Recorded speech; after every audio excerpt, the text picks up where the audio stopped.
Welcome back to my tiny camper build. I asked ChatGTP to create a drawing, and after feeding it lots of information, this is what it came up with. It's 120 inches, not centimeters.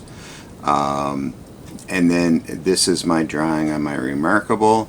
I got a front or side and a back view and a basic floor plan. Okay, so a little bit's changed since the last time. I got all the sideboards off. They came right off, no issues at all. And I got the tires off and the wheels off. So my next step here today is to, you can see I got some Sawzall blades over there, an extra battery, is I'm gonna cut all these sides off even right here.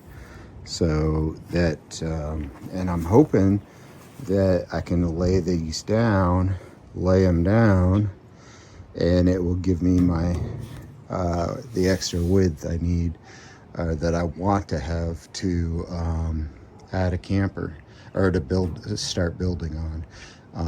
The outside doesn't need to be quite as strong as the inside, because along the outside will just be cabinets and maybe some seating.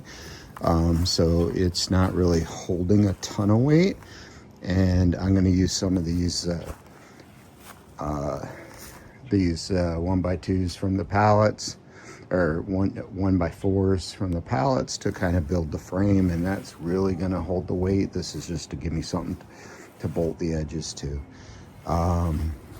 Obviously these lights are going to come off because they're too high, so I'll be cutting those off as well. And so yeah, that's where I'm at. I did have a great score yesterday. Even though these are 6-lug axles, I'm gonna move the axles underneath, or the axle underneath the spring to give me some extra height. Add about 2-3 inches of height. So I've got some new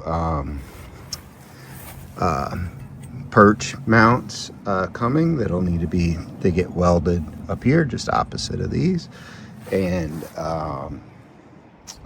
that allows me to put the axles underneath. And then these were 6-lug 3,500 pound axles. I discovered that the original tires on here were 700 pound capacity each. So even though the trailer was rated for 3,500 pounds, the original tires didn't even come close.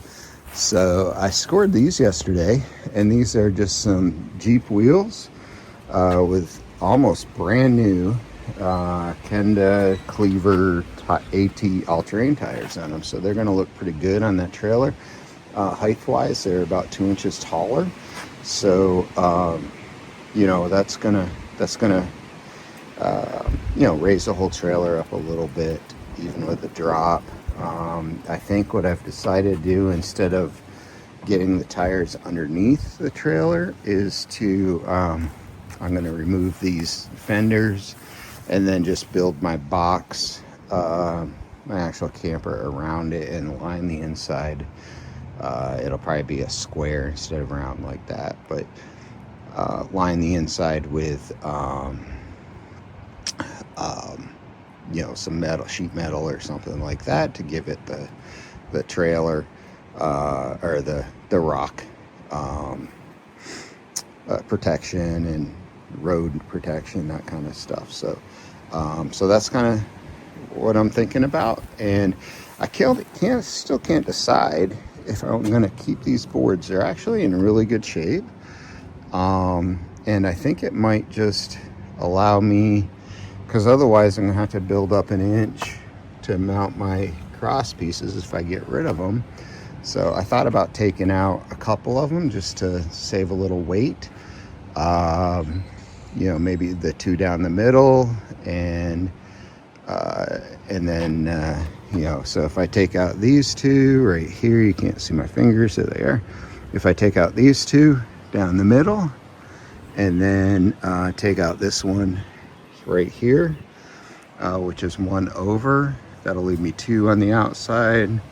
1 really 2 on the outside, 1 here, and then it'll leave me 1 here, and then 2 on the outside as well. So that should allow me to mount my platform and reduce some weight. These are 1-inch boards. These are the sides, so they're the same as that, but they're pretty heavy. So I ordered a nail removal gun. I don't know if anybody's seen one of these, but I'll post a description of it once it comes in, probably on my next video.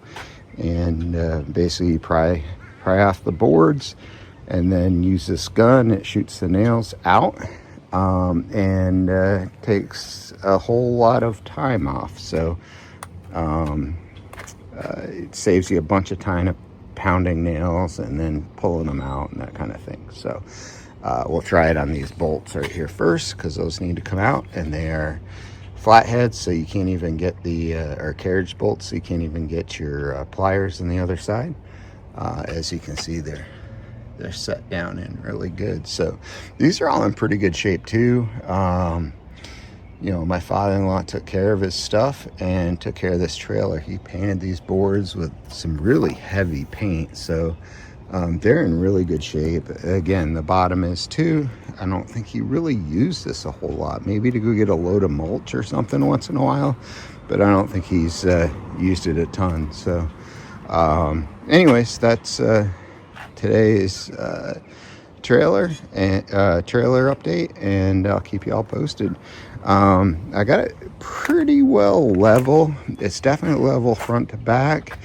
I need to get it a little bit better sideways before I really start building. I want it perfectly level.